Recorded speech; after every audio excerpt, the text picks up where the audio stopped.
This is the Exploring Astrology podcast, and I'm your host, Adam Summer. It's time for a new story. I suggest that the stories we need turned up right on time about 5,000 years ago. We need a new story. We didn't just dream our carefully individuated thoughts. We got dreamt.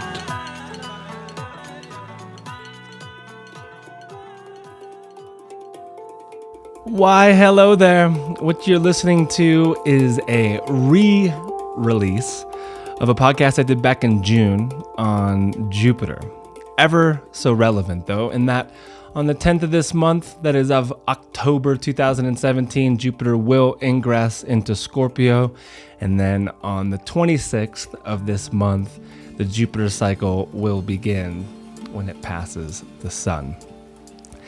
And so, just a little bit of news and we can drop right into this podcast that only my patrons have listened to up to this point. I've stopped only releasing my solo shows for the patrons. I didn't think it was working out in that way because I put a lot of love into these solo shows, and for only my patrons to listen to it, well, I just didn't really think that to be fair. And so instead, I've been offering lectures and the recordings of astrology circles and stuff like that for them. So there's one a month that is available on there. Also, it's pretty much the year anniversary of even me doing this Patreon. It's been a wild success. It's been such a wonderful addition to the work that I do. It helps a lot. And if you read the horoscope that I wrote for this month, the whole October horoscope situation, those horoscopes are going to be available at the beginning of the month, starting in November, only for patrons. And so if you go to patreon.com/exploringastrology, you can kind of peruse around and see what is a pledge level that you might want to be a part of.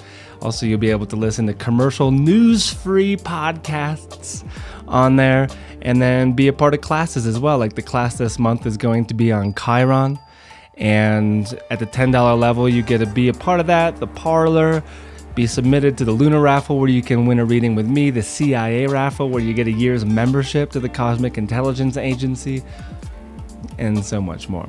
And so patreon.com/exploringastrology. Also, you can support this show just by going on iTunes, and it takes you 10 seconds to leave a constellation of stars on there, or maybe a constellation of words in a review. And that is a huge help as far as the podcast is concerned. Also, if you desire getting solar fire into your life, they are a sponsor of this show, and there's really no way of going deep and splunking the ideas that you're into astrologically than with this program called Solar Fire. In stride with Jupiter moving into Scorpio, perhaps. And if you use promo code SOMA on their site, which is alabe.com, you will get 15% off of this program. I highly recommend it. And oh, yes, also, it comes with the class I did last month on Solar Fire, which is a tutorial of how to get it on your Mac, but also get the most out of the program. Also, AT-Man, or TAD, is going to be doing a weekend workshop in Ohio. I said that I would mention this. And so if you live in Ohio near Avon Lake, the dates are November 24th, 25th, and 26th, where AT-Man will be sharing his new vision of astrology, his whole lifetime cycle of astrology. You've heard him on the podcast probably before. I'm not going to be able to make it, but if, again, you live in Ohio, go to it. Meet Tad. And also Randy, who's putting it on as well. I think that'll be fun. And finally, the retreat is pretty much sold out. We don't have any more accommodations as far as I understand it, but I'm still open to people coming. And there's a lot of great Airbnbs in the area down near Crestone. And so if you want to come and join us the first weekend of November and just retreat from the world and meet a bunch of amazing people from around the world and geek out on astrology, you can do that. Just email me. All right, that's it. Here is the Jupiter podcast. Enjoy. Because I believe that there is a strong distinction between faith on the one hand and belief on the other. And belief, stated, say, in the Creed, is a fervent hope that the universe will turn out to be thus and so. And in this sense, therefore, belief precludes the possibility of faith, because faith is openness to truth, to reality, whatever it may turn out to be. I want to know the truth. That is the attitude of faith. And therefore, to use ideas about the universe and about God as something to hang on to, in the spirit of Rock of Ages cleft for me, and there's something very rigid about a rock. And we are finding our rock getting rather worn out in an age where it becomes more and more obvious that our world is a floating world. It's a world floating in space where all positions are relative and any point may be regarded as the center. A world which doesn't float on anything, and therefore the religious attitude appropriate to our time is not one of clinging to rocks, but of learning to swim. And you know that if you get in the water and you've nothing to hold on to, and you try to behave as you would on dry land, you will drown. But if, on the other hand, you trust yourself to the water and let go, you will float. And this is exactly the situation of faith. Welcome to another podcast, my friends. This one completely on Jupiter.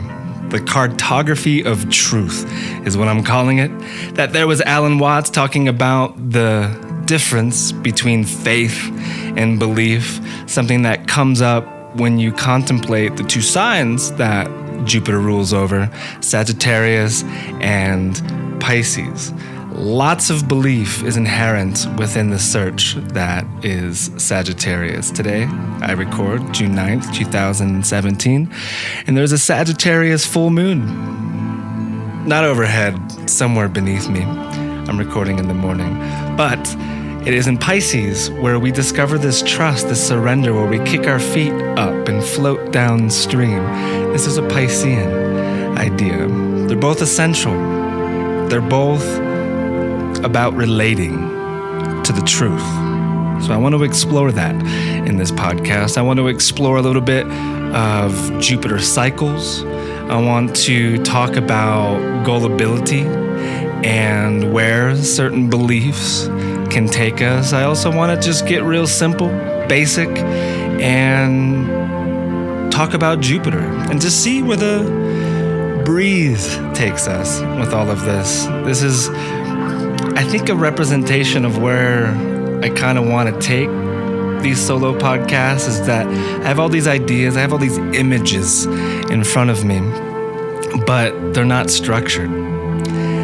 And that's okay, because it's through talking that is my experience when truth emerges, when the muse can be translated in live time and live stream of it. And so I'm, in a way, coming full circle. I used to do these podcasts in this exact way in the beginning, and then I got all Virgo rising on it and controlling with how I did these solo shows. And now I'm kind of letting a lot of that go.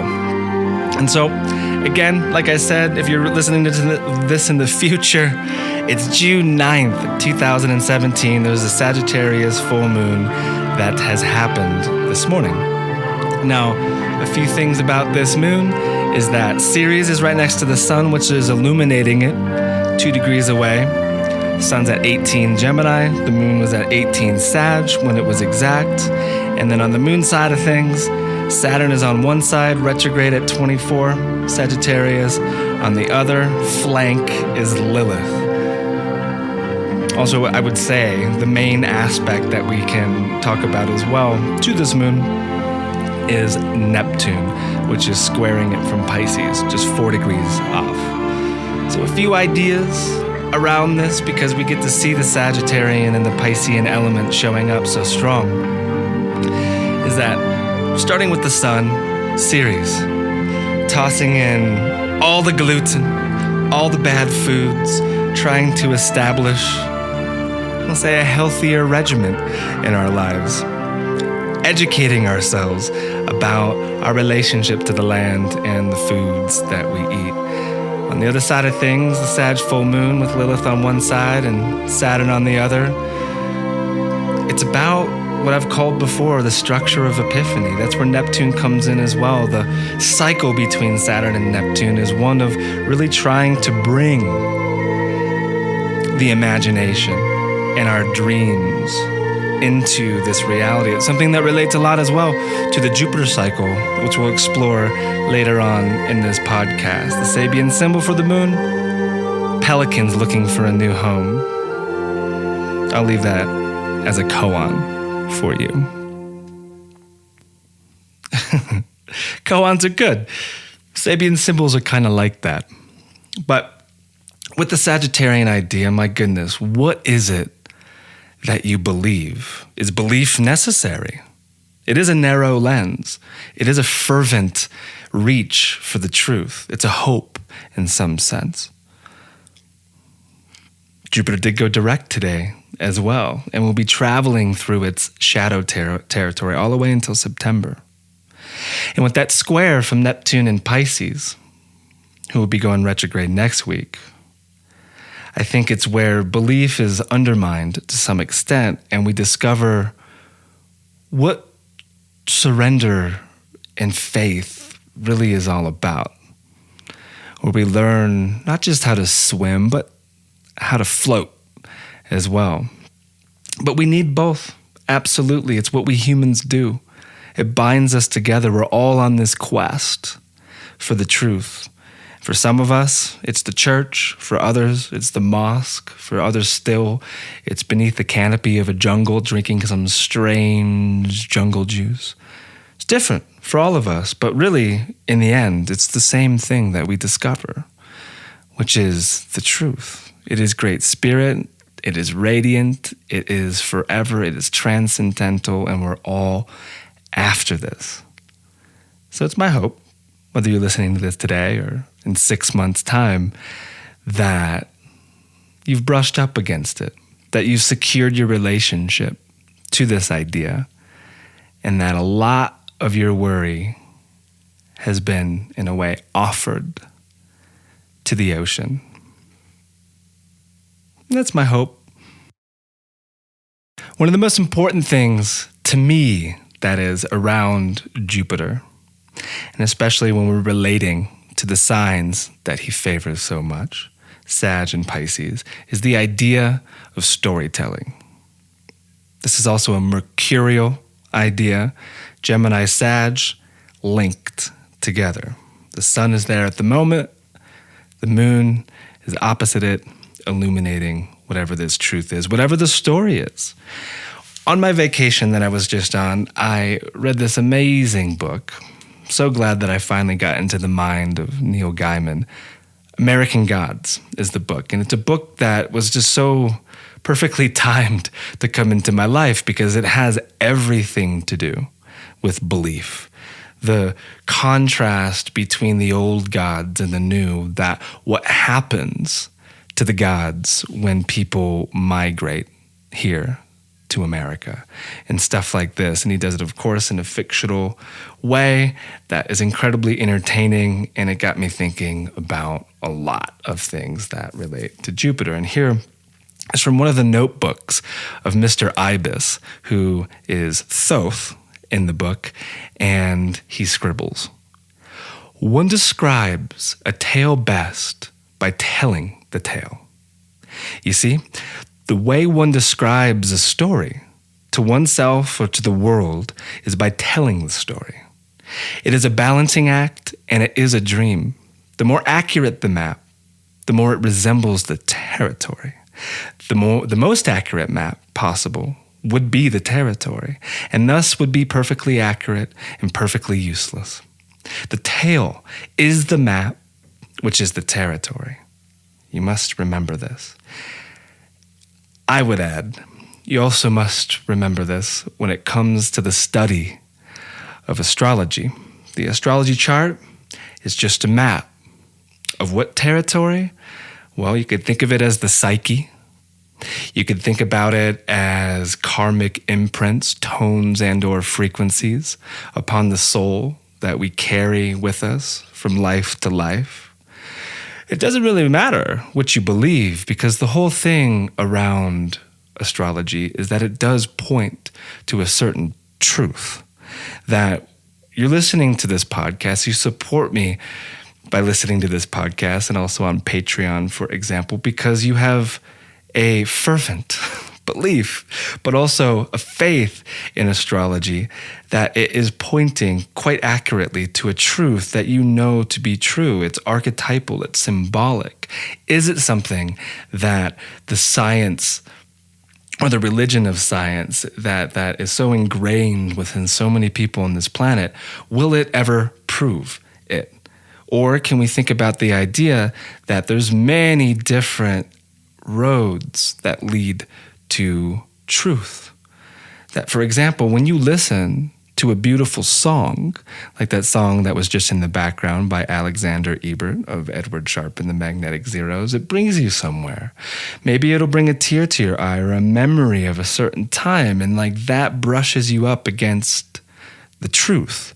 Now, can science ever prove that? Probably not. It's a lens and an instrument that can bring certain truths into reality, but there's a lot of different ways of brushing up against truth. And that's the whole idea of Jupiter, in my opinion.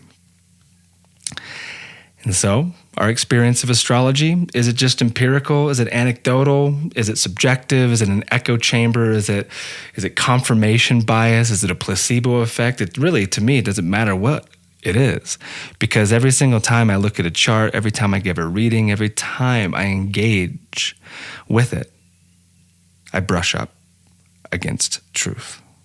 To me, that's all that matters. So what I want to do now is just explore Jupiter from a very basic perspective that can be astronomical and astronomical and astrological, that the fifth and biggest planet in our solar system is kind of like a second sun. It's kind of like if Jupiter was not in the solar system, we would not be here. One of the reasons, one of the speculations around this is that its gravity is such that not all, but a good amount of comets and asteroids and space debris are pulled in to its orbit and then disappears within its gaseous structure. A lot is still being discovered about Jupiter. There's a Juno spacecraft that's kind of orbiting it at the moment, discovering all these things, like these wild tornadoes that are happening on its poles, trying to figure out the origin of Jupiter. But this idea of it being a shield for Earth to create life is a wonderful concept of Jupiter being like a guru. That perhaps Jupiter's thunderbolts, or Zeus's thunderbolts, can be thought of in a sense like the ones that slip through, or the ones that he intentionally hurls at the Earth in the form of lightning and thunder, or, of course, asteroids and comets as well. But a guru, a protector, a relay point of truth from the universe coming in to the Earth. Perhaps with all this stuff, we can only speculate and have a blast with the imagination, right? That Jupiter is highly magnetic, attractive and expressive, totally influential in the solar system, quite dynamic, and also stable in a sense that it mobilizes all of its moons. It almost has its own solar system because of all the moons that orbit it. So it's supportive, it's vital, it's nourishing, it's sustaining, it's prominent, it's abundant, inexhaustible and illuminating, offering a source of new life in the form of hydrogen. These characteristics are very, very apt for the astrological Jupiter, that you can think of Jupiter as warm and moist, kind of like Venus. That's why they're benefic. That it supports theories and ideas to grow.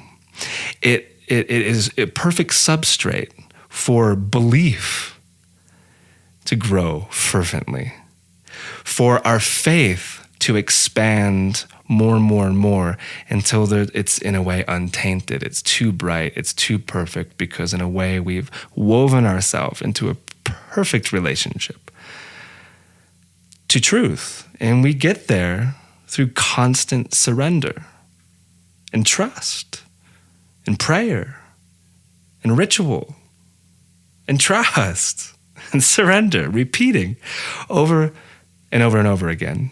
And this is Jupiter. But Jupiter is not always benefic, that there are great shadows to him. And we'll get to those in a second. But first, this idea of the king of the gods, right? Jupiter or Zeus, however you want to relate to it, there is this king of the gods idea. And how does that relate within our own experience, within our own psychology? I want to read the first paragraph of the Jupiter chapter here from Mythic Astrology, Ariel Gutman and Kenneth Johnson's wonderful book. And they write, "To the Babylonians, the planet Jupiter was known as Marduk, who, like the Greek Zeus and Roman Jupiter, was the king of the gods. His story is told in the Enuma Elish, the Babylonian epic of creation. In this ancient poem, a primordial sea monster or sea serpent called Tiamat rouses her chaotic or chthonic armies to revolt against the heavenly gods. Tiamat is also a dragon and relates to chaos, as an aside. The gods choose as their champion young Marduk, son of the heavenly king.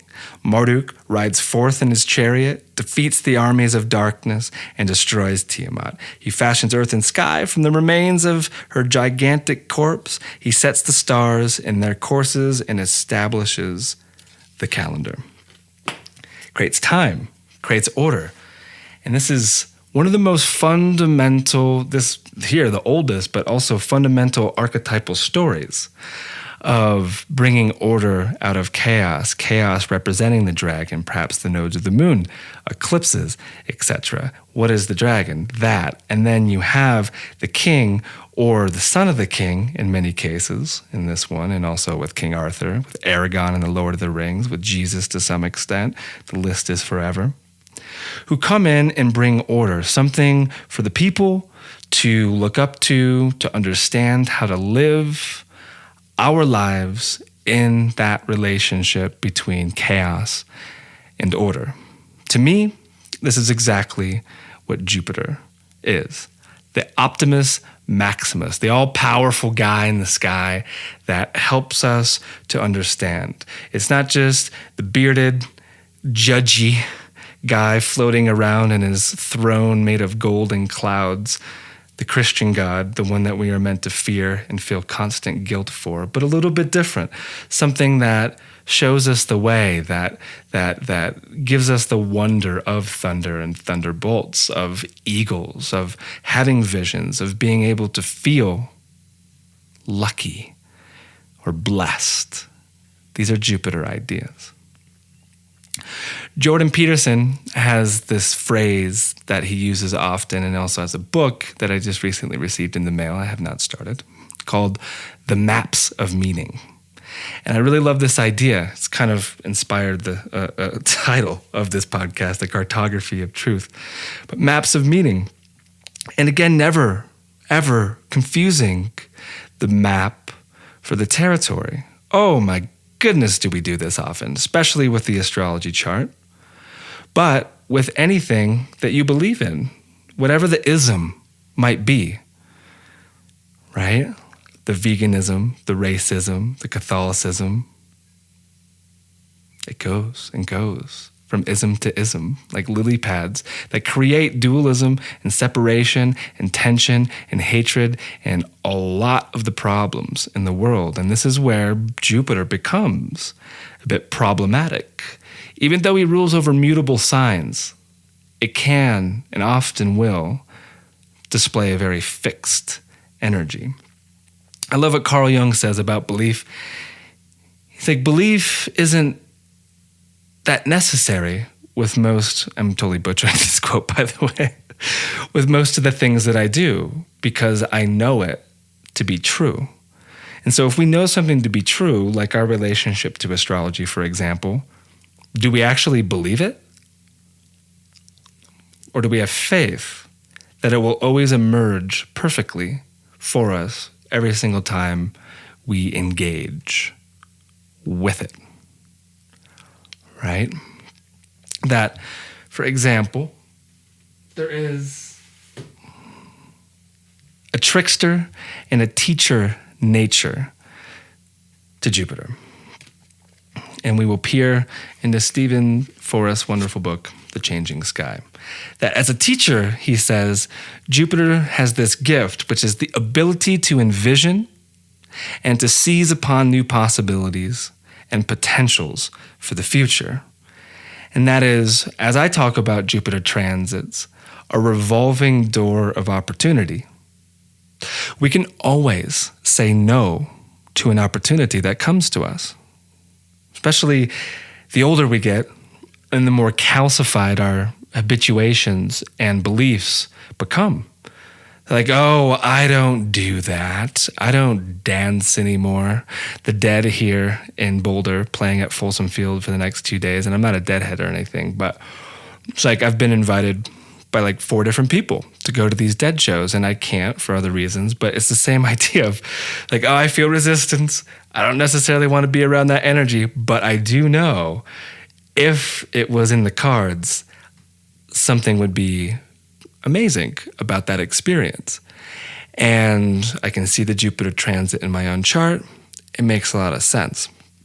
And so when we say yes, Jupiter transits in a way are yes transits. They help us to move through the door and then experience the grace of that experience. But if we say no to it, then he's like, all right, well, you're lost. Fuck you too. The challenge is kind of like this, but as a teacher, can you recognize, Stephen writes, something better than what you have ever known, utterly new and positive, that now lies within your reach? And can you devise a way to grasp it? Going back to this idea of sampling truth, having a moment throughout your day where you just kind of feel that golden amber feeling throughout your body. It's a drop, a homeopathic drop of ecstasy or truth or a brush up with a god or something like this. Now, Jupiter as the trickster, the trap, Stephen writes, is a temptation to let ourselves be lulled into lassitude and foolishness while basking in the warm feelings created by overconfidence, arrogance, or still incomplete success. The lie? Don't worry. Everything will take care of itself. And I often see this, especially with the ideas around people that have really strong Jupiters in their chart, whether it's conjunct the sun, which can be overly zealous, gullible, just a lot of quick belief and, in a way, arrogance around this. I think it shows up often with people that have a strong relationship to psychedelics, that they have seen and know something that others don't, that there is these energies that have their back no matter what. People that have Jupiter situations or relationships that they still need to break through, like this, can have like a prince or a princess mentality where kind of everything is expected to be given to them. And so there's a lot of shadows to Jupiter. It's not all benevolent. That, for example, as Mark Twain said, religion started when the first con man met a fool. Now, I have nothing against religion, but the moment that you start thinking that your God or gods or path are better than mine, or especially if you want to kill people over it, to fight and debate over who is more right around this idea where all of it, again, is just the many roads that lead to the truth, we have gone astray. we have lost something. And there's a lot of funny things happening in the world around belief. There's people like Lawrence Krauss talking about we do not need to look within, we need to look outside. The scientific perspective around all this, which couldn't be further from the truth to some extent. That Jupiter as well can show up as headstrong idiocy, this idea of being lucky all the time. It is the fat and the arrogant king, the Robert Baratheon, the Donald Trump in all of us, where there's exaggeration, fake news, no facts. You just say whatever you want to say. That, in fact, Trump is not only a Sagittarian full moon individual, but it was a lunar eclipse. And he also has the South Node in Sag, which means that Jupiter rules the story of his life, which is right next to Chiron. Very deep and interesting story around this man. And let's just have a moment or two to bask in his idiocy. I could stand in the middle of Fifth Avenue and shoot somebody and I wouldn't lose any voters, okay? It's like incredible. Donald Trump is a daily dose of exaggeration, but not about one thing: the size and fervor of his following. Wow, what a crowd! All across America, they line up for hours, waiting for the show. I got about 2 hours sleep. We met Courtney Modisette at 6:30 a.m. in Westfield, Indiana, proudly perched outside the door for a 7 p.m. Trump event. What possessed you to come here 12 and a half hours early for the Trump rally? My kids are going to remember this. Their kids are going to remember this. And I grew up with my family loving Trump. Modisette is like many Trump voters we met in dozens of interviews. Until Trump came along, politics meant next to nothing. Unfortunately, this is sad to say, this is the first time that I voted. They're bringing drugs, they're bringing crime, they're rapists. Trump's voice has been raucous, caustic, insulting, and divisive. Cindy Lyons is from Jackson, Mississippi. Well, Donald Trump has a straightforward way that he communicates. Has he ever spoke so plainly that you kind of cringed?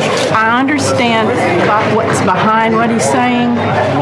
Richard Matkey is from Londonderry, New Hampshire. And he's not a dummy here, like everybody seems to think. You don't make $1 billion being an idiot. So I think he's smart enough to run the country. They're $5 or 3 for $10. Trump is also the voice of a part of America that's given up on the two parties and the system, one that smells corruption everywhere, a long-lost and so-called silent majority that is buying the political equivalent of a lottery ticket. Now, I have no intention of talking about Trump anymore than you probably want me to do on this podcast. It's one of my rules not to talk about politics and news and stuff like this. But it is a very interesting thing that I'm sure all of you contemplate often. Like, what is it in people that can be behind him? Well, I really think, like, from my perspective, that it's not only people being afraid of the old paradigm continuing, that they want change and stuff like this, but what it also is, to bring it into a meta level, is a projection of the collective shadow of the world, that, like, we created him. Not necessarily you and me, but perhaps we have contributed to a part of this, and I think that things do get a lot worse before they get better. It's a signature and a rule of how healing happens. And so ultimately, especially looking at transits to his chart and whatnot, like the eclipse that is coming to his ascendant and how Saturn is going to station direct right on top of his moon, there's more coming. And I think it's just always going to be scary and entertaining until we start, we'll say, having faith in something beneath the surface, that there is a perfection to all of it, that indeed we don't know enough to worry.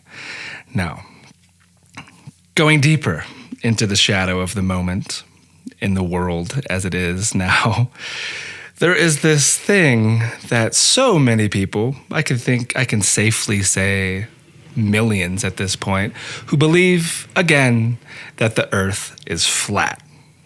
Now, how dangerous this idea is unclear to me, but what it does create is a lot of vitriol and disgusting debate, especially through social media, around this. And when it first surfaced, or at least when I first caught wind of the flat earth theory, it was probably back in 2014, 15 or so. I went deep. I wanted to entertain these YouTube personalities and every really argument that they had about flat earth, and it was very clear to me that it was ridiculous. And I'm not an astrophysicist. I can't argue in ways like Mick West, who I'm about to share an audio of. But it's just the strangest thing how this has come about. And it's something, again, to continually contemplate, like, what is the reason for people wanting to be so right around the earth being flat? What does it change? Does it make you feel better? Does it bring you closer to the truth? And this is something that I even dream about it sometimes. I just can't wait to see a picture of the ice wall on the edge of this whole thing and to see the blue eyes of the White Walkers coming over the wall. I can't wait to see the turtles beneath the earth holding it up and seeing them go all the way down. I can't wait for so many of these things to happen, but I should just let that go because, well, most likely it's never going to happen. But it's surprising to me as well that so many people are not aware of this phenomenon that is happening at the moment. And so if you're one of them, here is your education. Yeah, I think when you get to that stage of deep belief, you kind of have to believe that they're fake. There's no way. And it's a real challenge, like, how do you actually break through that for somebody? How can you actually convince them that something isn't fake if they just automatically assume it's fake? And I think, has the person actually looked in detail at these images? Most people know. And have they looked at the fact that, you get one every 10 minutes or one every 15 minutes, and every single image is this 121 megapixel image, and it all matches up exactly with what the weather is around the world. And it matches up with all the other size images, one from the Russians, one from the Chinese, one from the Japanese. They all match up. And I really don't think that the people who say, it's fake, have really actually looked. Well, you're absolutely right. They definitely haven't, nor do they have any desire to. It's a belief issue, and it's almost like a religious issue. It's really fascinating. It's completely infected the world of professional pool players. Really? Professional pool players? Yeah, professional pool players. Joe Rogan and Mick West talking about debunking the flat earth. And their video just came out about an hour and a half ago, so I feel it's very important that I strike really fast, and I don't have time to edit a big, long versus video like usual. So today, I'm gonna go right after these assholes, like in real time, super fast, and get this up so that they see this video, and that my reaction video is the first one they see. You're gonna have to deal with me, the flat earth asshole, Joe. Let's get started. Yeah. People, they go down a YouTube rabbit hole, and that's part of the problem is once you believe something, it's very difficult to unbelieve it. It is, and there's so much out there that if you tell people to do some research, what they end up doing is just looking at more YouTube videos that confirm what they believe. They prefer the ones that confirm it. Of course. But it's just amazing to me that people would decide that all of these photos were fake so that they don't believe the world is round. But yet they don't have a single photo of this fucking flat earth. Not one. Yeah. Not one photo. Not only that, every planet you see is round. You could follow them. You could look at them with if you have a reasonable telescope. You could see the difference as they change and spin. Mm-hmm. I mean, you can tell that they're round. So that's Rogan and Mick West. They did a 3-hour podcast debunking the flat Earth, and the guy in the middle, I don't know. Too ridiculous to watch for me. What's my stance? I mean, I think you guys all know. Does it matter? My main question to anyone that might be listening to this that is super into the flat earth, or I'm sure there's a lot of people listening that have a few friends, or maybe even a really close person in their life that is totally hot and headed around this flat earth thing. And my main question is it making your life better? Is it bringing you closer to the truth? Or are you just involved with this information because you like to be right and you like to be controversial and different?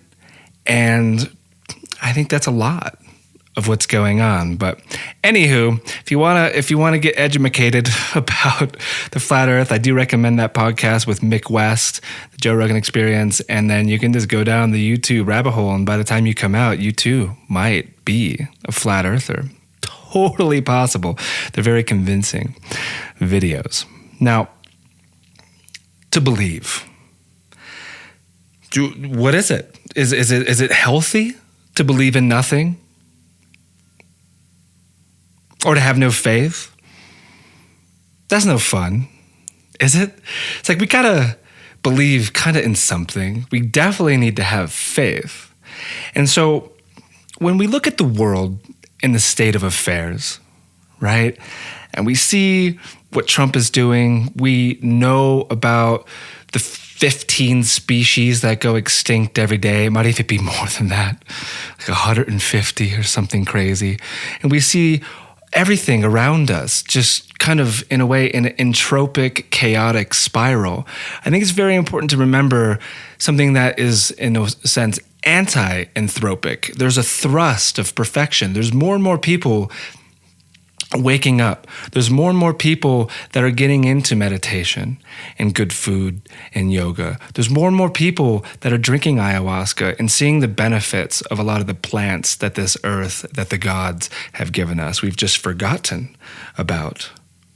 But for a lot of us in the West, I know that over 90% of my listeners are in the US or Canada, that this is not the best country for gods.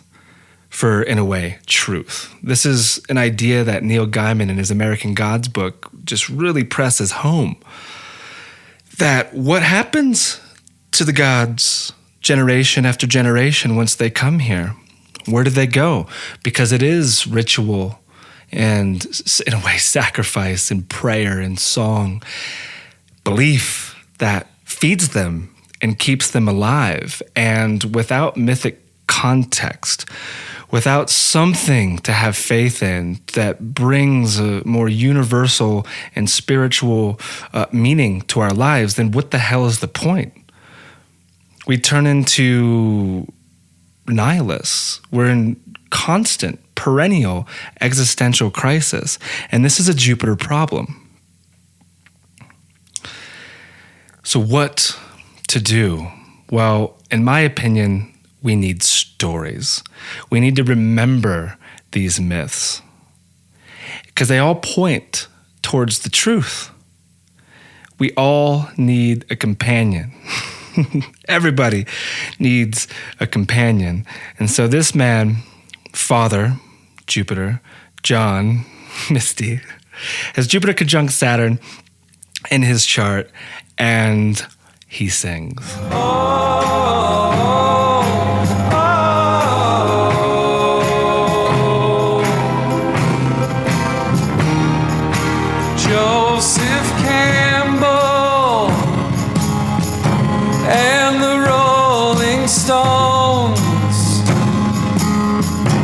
Couldn't give me a minute,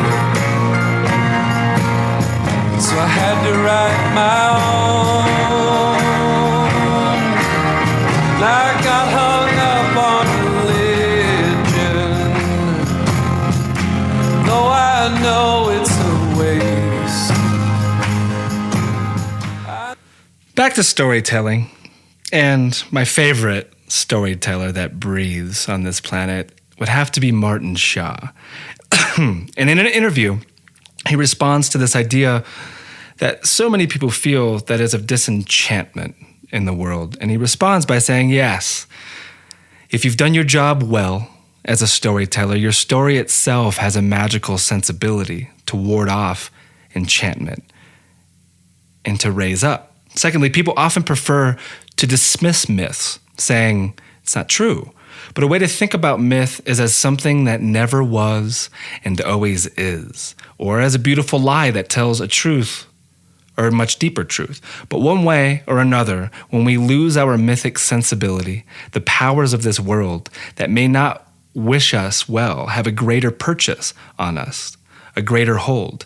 You can think of that as the new gods, like of technology, of advertising, of TV, of your phone, of your likes on your social media, like all the ways that those voices work in you, and what a strong hold that they have of stripping away your mythic sensibility and your connection to the wild. And he goes on to say that he notices that several times a day that I go into what you could call a mild trance state. I'm not talking about Ouija boards. I'm just talking about falling under the influence of advertising, of various politically engineered neuroses that might be floating around. But I recognize I have come into a kind of enchantment. And the way I recognize it is that I feel less grounded. I feel I'm not in the realm of the imagination. I'm in the realm of fantasy. So the imaginal is not present. The earth has a lived, breathing, thinking being, is not present. So what's happening is I'm simply fretting. To use his mother's language, I'm spinning my wheels. And so actually, I think stories have a capacity to wake us up. We're living in a time when we need symbolic intelligence, i.e. astrology, not just sign language. We're being fed signs, the signs that frighten us, that paralyze us, and then colonize us, like viral memes in our imagination, right?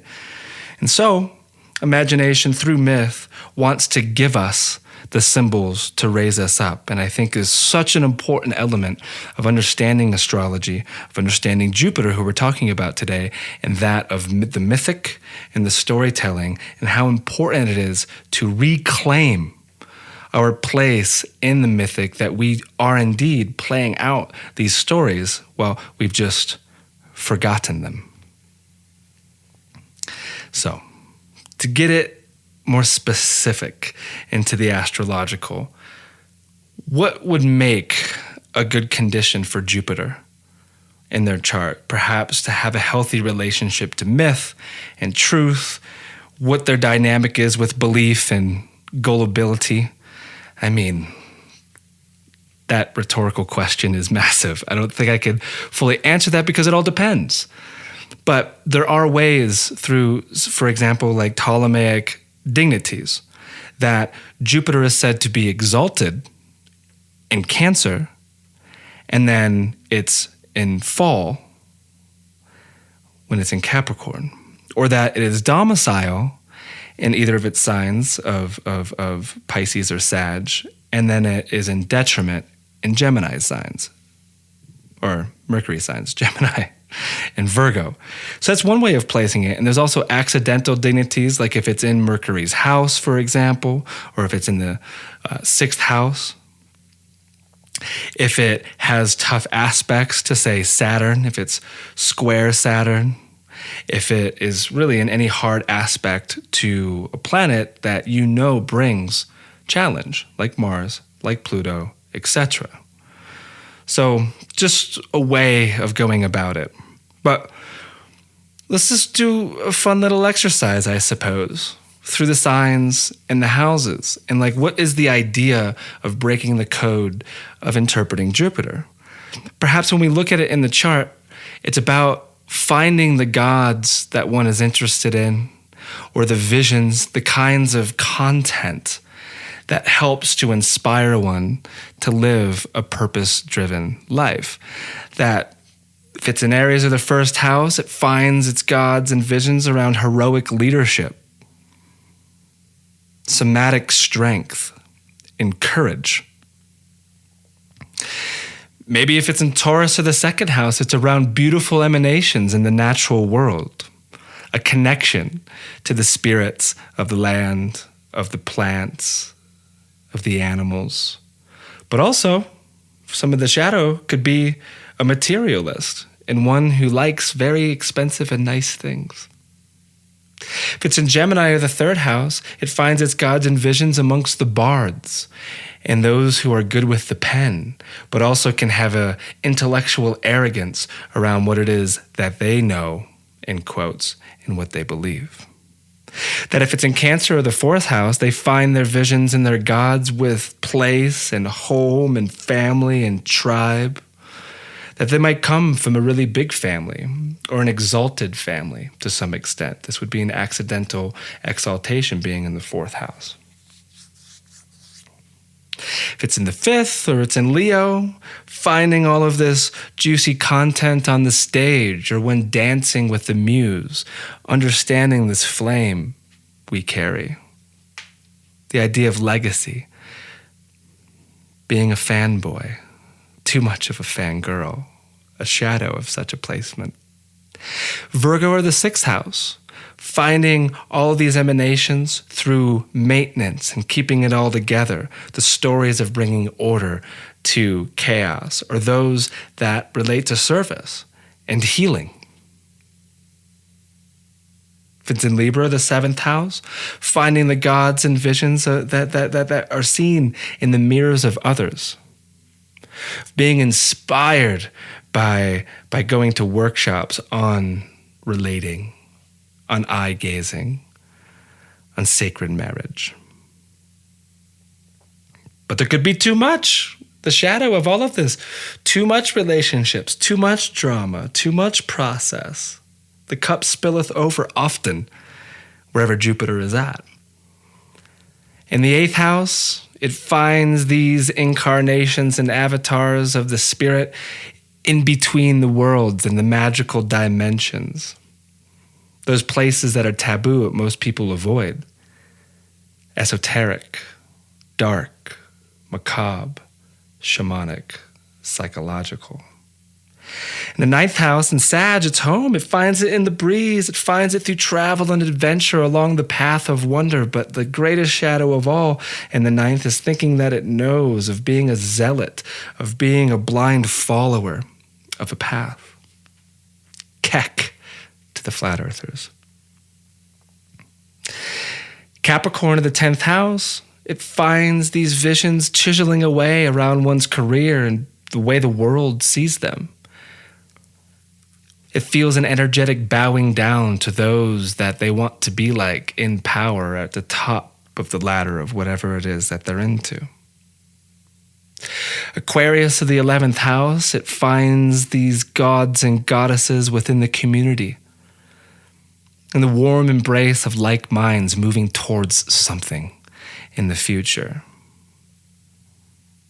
but also being rebellious and visionary in that sense.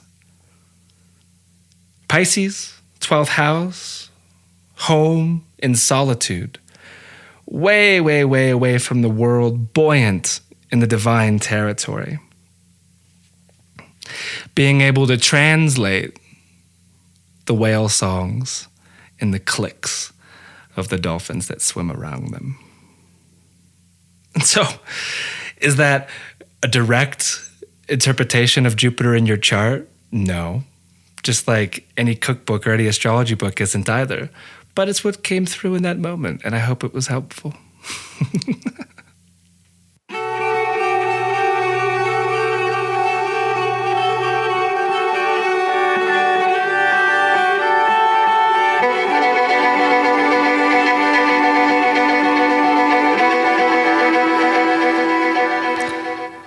What I want to do now is talk about the Jupiter cycle. It's synodic cycle that is 399 days, and today is a very interesting and important part of the Jupiter cycle. Because why? Well, Jupiter stationed direct this morning, just after the Sag full moon. And Jupiter is retrograde every single year for around 4 months, usually stretching around 10 degrees. And then at both stations, retrograde and direct, it also makes a trine to the sun. So what does this all mean? Well, we look to retrograde planets that Aaron Sullivan wrote and read a little bit to get some grounded information. Jupiter's position in the solar system is such that its cycle is the perfect paradigm for the cycles of all superior planets beyond its orbit, so that's Saturn and beyond. Jupiter is virtually at a standstill for about 4 days before it actually stations and begins retrograding. The trine from the Sun following about 4 to 6 days later. Jupiter spends almost exactly 1 year in each sign. Its annual stations occur about 1 month later each year, and a few degrees later in each successive sign. Its retrograde period lasts between 115 and 120 days, during which time it backtracks approximately 10 degrees, then stations direct, and for 4 to 6 days after the trine to the Sun. Now, I've been really thinking about this cycle, contemplating it throughout just like where we've been, essentially. And Jupiter went retrograde when? At the beginning of April.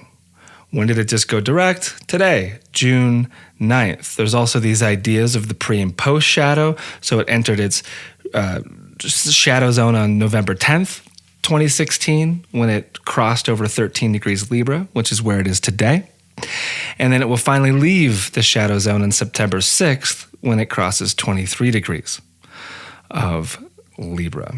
Now, this is a lot of content, and I'm going to save most of it for the Jupiter class. But what I want to get across is these 4 main parts of the Jupiter cycle that I've been able to distill some pretty wonderful stuff from just in looking back. That the conjunction between the Sun and Jupiter is, for me, when I feel that the Jupiter cycle begins. Okay? That conjunction is when Jupiter is on the other side of the Sun, not in the sky. That happened in late September in Libra. And it's around that space where we can think of some sort of a beginning, like a vision being gifted to us.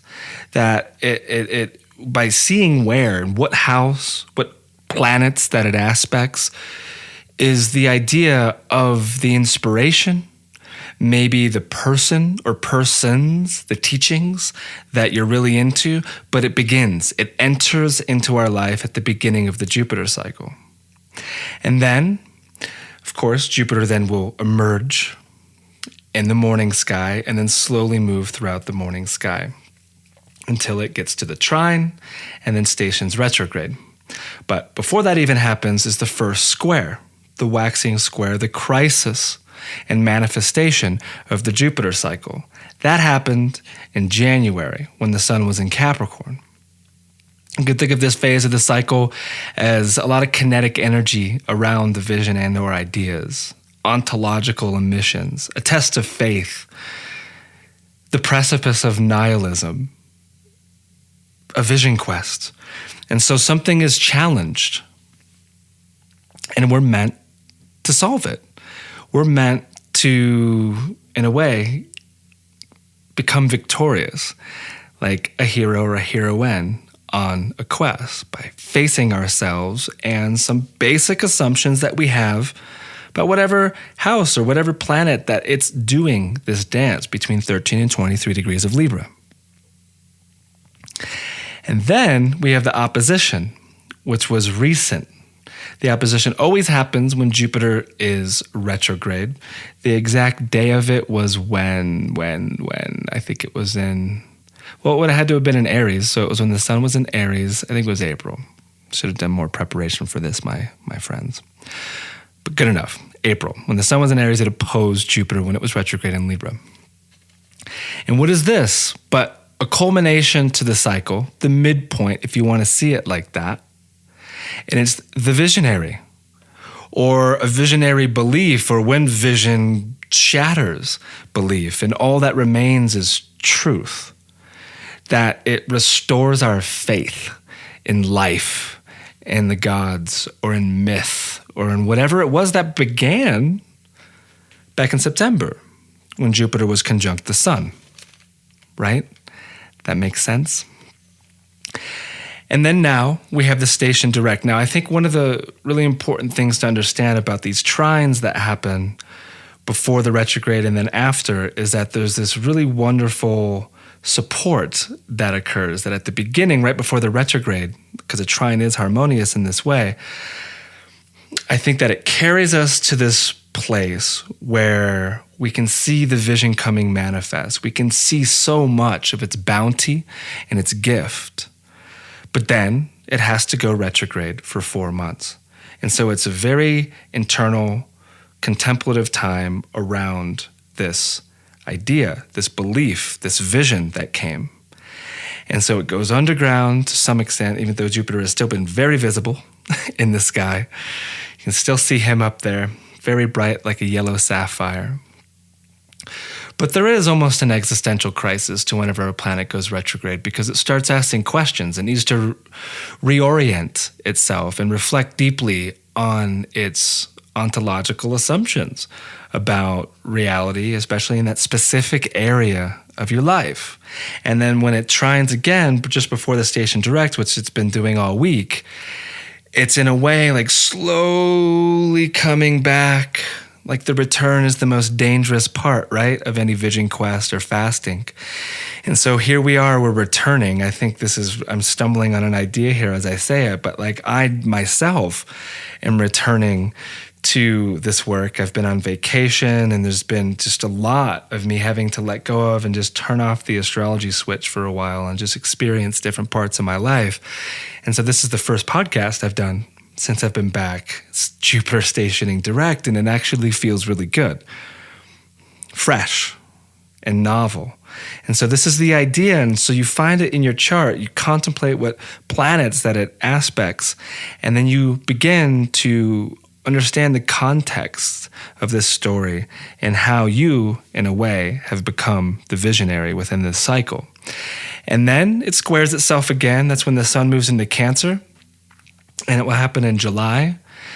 And this is the visionary tale. I think there's a lot of integration. It's a crisis in a way, the waning square of integration. And it is, the retelling of the story. Again, like at the beginning of the podcast, not getting confused around the tale or map for the territory.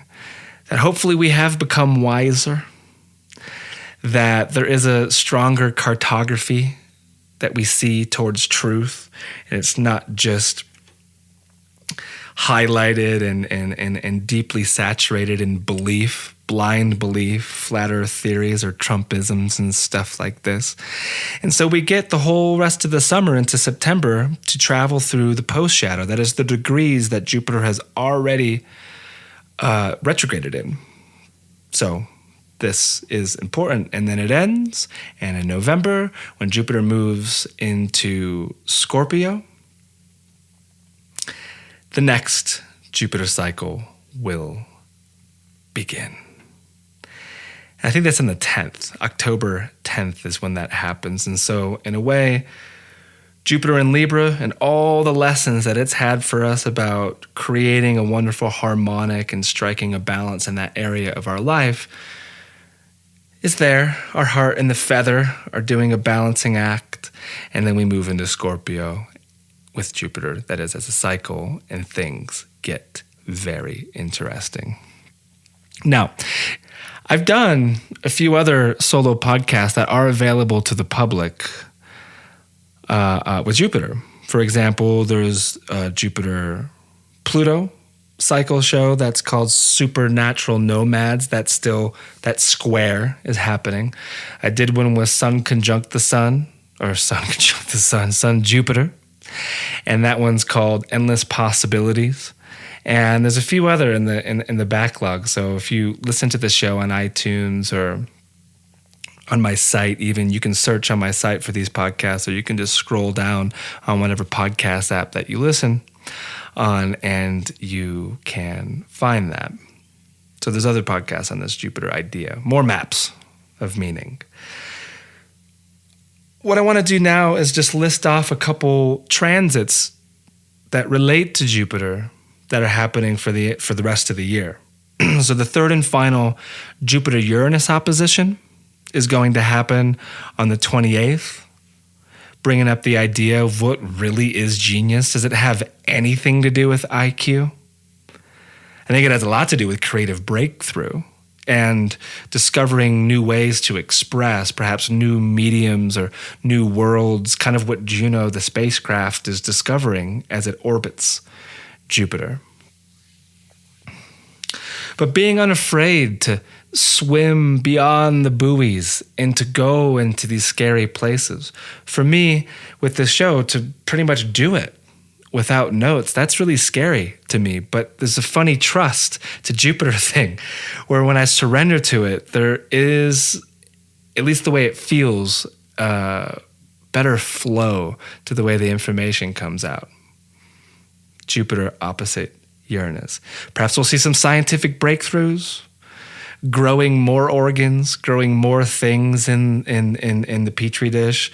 Perhaps we'll see the popularity of meat that has grown in labs, something I'm very suspicious of.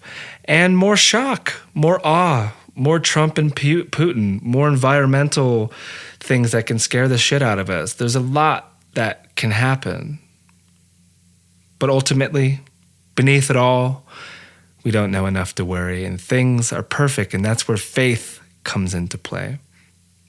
Then we can contemplate the square to Pluto, the supernatural nomad part. I did a whole podcast on this. I highly recommend you find it and listen to it. There's a lot of good stuff in there, and it's already squared twice too, so the third and final square between them two is on August 4th.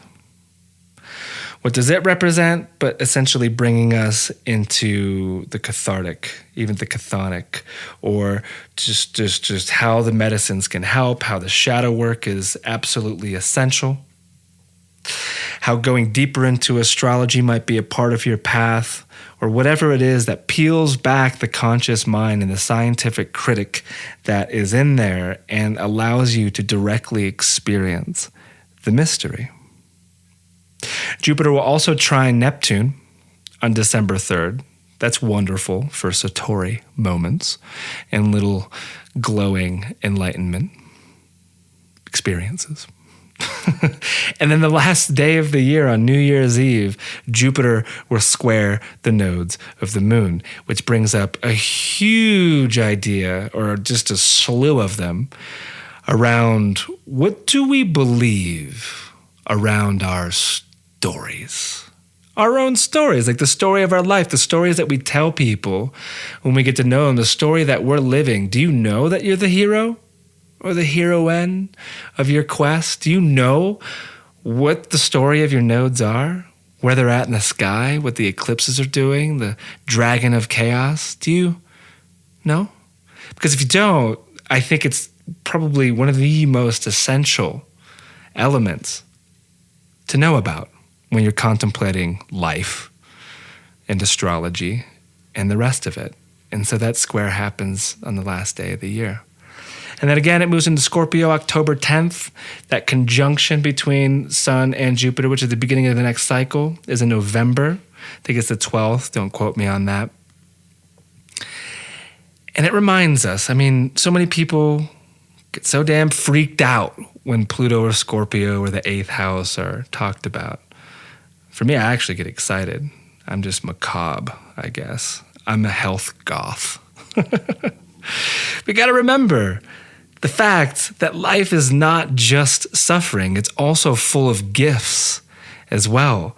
And that is something that Jupiter constantly reminds us of, that there are so many gifts in life as well, that to focus on the suffering is to really, in a way, create suffering. So we must remember three things: to love and be loved, to have a primary relationship to love, to know entanglement, that we are all interconnected and everything that we think and believe and do is affecting everything else, and that you and I and the rest of us are eternal. This is important. All things, by immortal power, near and far, hidden to each other, are linked. That thou canst not stir a flower without troubling a star. The butterfly effect. Whether you believe it or not, It seems to be true. And here is a rant by, what's her name? Sarah Crow in Neil Gaiman's American Gods. And it's much longer than this, but I remember reading it. I'm like, I definitely have to read some of that in this podcast. And so she's responding to Shadow Moon, who's the protagonist of the story, about what she believes in. He's like, you don't even believe in anything. And she says, I believe that mankind's destiny lies in the stars. I believe that candy really did taste better when I was a kid, that it's aerodynamically impossible for a bumblebee to fly, that light is a wave and a particle, that there's a cat in a box somewhere who's alive and dead at the same time. Although, if they don't ever open the box to feed it, it'll eventually just be two different kinds of dead. And that there are stars in the universe billions of years older than the universe itself. I believe in a personal God who cares about me and worries and oversees everything I do. I believe in an impersonal God who set the universe in motion and went off to hang with her girlfriends and doesn't even know that I'm alive. I believe in an empty and a godless universe of casual chaos, background noise, and sheer blind luck. I believe that anyone who says sex is overrated just hasn't done it right. I believe that anyone who claims to know what's going on will lie about the little things, too. Or, I believe in nothing and have faith in everything, is what I would say. And that's it. That is all she or he wrote. Whatever gender you want to slap on the old man, the old woman, the guru that oversees our life, that points us towards the truth. Hope you enjoyed that. A little bit of an experiment. And what I'm going to do now is leave you with a little entertaining soundbite from Terence McKenna, who has Jupiter square Pluto, Saturn, making him a supernatural nomad. And Jupiter is also not too far away from his Scorpio sun. 14 degrees, bit of a stretch for a conjunction. But I love his relationship to this planet, to the way that he riffs about like an old bard. He's just so entertaining and so wise and just so fun to listen to. And it's going to weave into this song by Sean Hayes called Same God, because, my friends, we are indeed talking about the same God.